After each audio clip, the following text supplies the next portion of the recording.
Bonjour à toutes et à tous. Aujourd'hui, nous allons nous demander comment faire dans une consultation juridique lorsqu'il est question de la mise en œuvre de la responsabilité d'un commettant du fait de son préposé. Comme vous le savez, c'est une responsabilité du fait d'autrui qui relève d'un régime spécial et à titre plus particulier d'une disposition particulière du Code civil qui date de 1804, c'est l'article 1242 alinéa 5. Lorsque vous êtes confronté à cette problématique, à l'occasion de laquelle vous avez identifié un rapport entre un commettant et un préposé, et il se trouve que c'est le préposé qui a causé un dommage à autrui, je vous propose de partir de cet article, l'article 1242 alinéa 5, et de rappeler que trois conditions sont principalement requises pour pouvoir engager la responsabilité d'un commettant du fait de son préposé. À l'inverse des autres hypothèses de responsabilité du fait d'autrui, je vous recommande de commencer par la responsabilité du commettant avant d'envisager l'éventuelle responsabilité du préposé, plutôt que de partir de la responsabilité de l'auteur direct du dommage, le préposé, pour envisager ensuite celle du commettant. S'agissant donc de la mise en œuvre de la responsabilité du commettant du fait du préposé, la première condition requise, c'est déjà d'identifier l'existence de ce lien de préposition. L'existence de ce lien de préposition ne fait pas de débat lorsqu'il y a un contrat de travail entre les parties. En revanche, en l'absence de contrat de travail, on peut être amené à s'interroger si un lien de préposition ou de subordination existe bien entre deux personnes. Pour ce faire, selon une jurisprudence constante qui date du milieu des années 60, on considère qu'il y a lien de préposition lorsqu'une personne a le pouvoir de faire acte d'autorité vis-à-vis d'une autre, en lui donnant des instructions sur la manière d'accomplir une prestation pour une durée déterminée ou non et moyennant une éventuelle contrepartie ou non. Une fois que vous avez établi l'existence de ce lien de subordination ou de ce lien de préposition, vous pouvez alors envisager les autres hypothèses, les autres conditions. J'ajoute à cet égard que l'on considère que même si vous êtes en présence d'un professionnel de santé dont on s'accorde à dire qu'il jouit en principe d'une forme d'indépendance dans l'exercice de son activité, ça n'est pas exclusif de l'existence d'un lien de préposition et que peut tout à fait caractériser un tel lien. Une fois que vous avez établi le lien de préposition, première condition, vous avez une deuxième condition à vérifier, c'est de vous assurer que le dommage qui a été causé par le préposé l'a été à l'occasion d'un fait qui serait susceptible d'engager sa responsabilité personnelle si le préposé n'était pas en lien de subordination vis-à-vis d'autrui.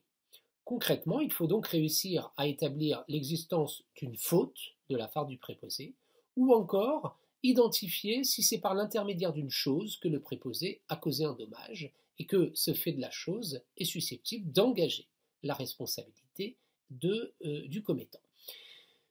Pourquoi donc le commettant est responsable alors même que c'est le préposé qui avait matériellement l'usage de la chose? Eh bien parce qu'on considère, là aussi de jurisprudence constante, que les qualités de gardien et de préposé sont incompatibles et que précisément l'existence du lien de préposition fait que l'on considère que c'est le commettant qui est gardien de la chose utilisée par le préposé, c'est donc lui qui serait éventuellement responsable des conséquences dommageables du fait de cette chose.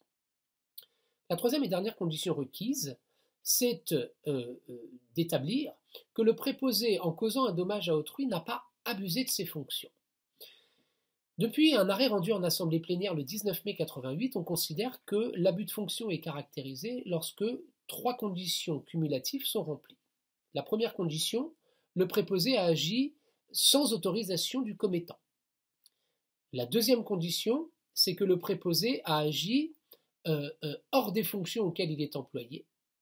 Et enfin, il a agi à des fins étrangères à ses attributions. Quand le préposé a donc agi sans autorisation, à des fins étrangères à ses attributions et hors des fonctions auxquelles il est employé, eh bien, on considère qu'il a abusé de ses fonctions. À défaut, pour une de ces conditions d'être satisfaite, le préposé engagera la responsabilité du commettant. On considérera qu'il n'est pas en dehors des fonctions auxquelles il est employé. Et au fond, il faut bien reconnaître que la jurisprudence a une vision assez large de cet abus de dépendance, abus de fonction, parce qu'elle considère que dès que le préposé a trouvé, grâce à son travail, les moyens de commettre le délit, eh bien en fait, il n'y a pas d'abus de fonction.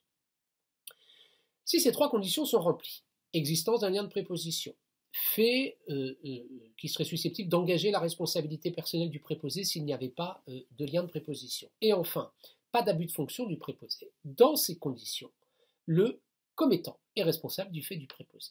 Et la responsabilité du commettant du fait du préposé est une responsabilité de plein droit, ce qui signifie que le commettant ne peut s'exonérer en prouvant qu'il n'aurait pas commis de faute. Il se doit de rapporter la preuve d'une cause étrangère qui présenterait les caractères de la force majeure pour pouvoir obtenir une exonération totale, ou démontrer l'existence d'une faute de la victime qui a concouru à la réalisation de son dommage s'il souhaite obtenir une exonération partielle. Une fois que vous avez envisagé la responsabilité du commettant du fait du préposé, vous pouvez vous interroger sur l'éventuelle responsabilité in solidum du préposé. Il faut alors rappeler plusieurs choses. Première chose, ça nous vient d'un arrêt qu'on appelle l'arrêt Coste-Doat du 25 février 2000. L'arrêt Coste-Doat est venu poser un principe d'immunité du préposé. En principe, le préposé n'engage pas sa responsabilité personnelle alors même que c'est lui qui a causé le dommage. Il existe plusieurs dérogations à ce principe. La première dérogation, c'est lorsque le préposé a commis une faute pénale ou une faute intentionnelle, puisque dans ce cas de figure, il est susceptible d'engager sa responsabilité personnelle à côté de celle du commettant.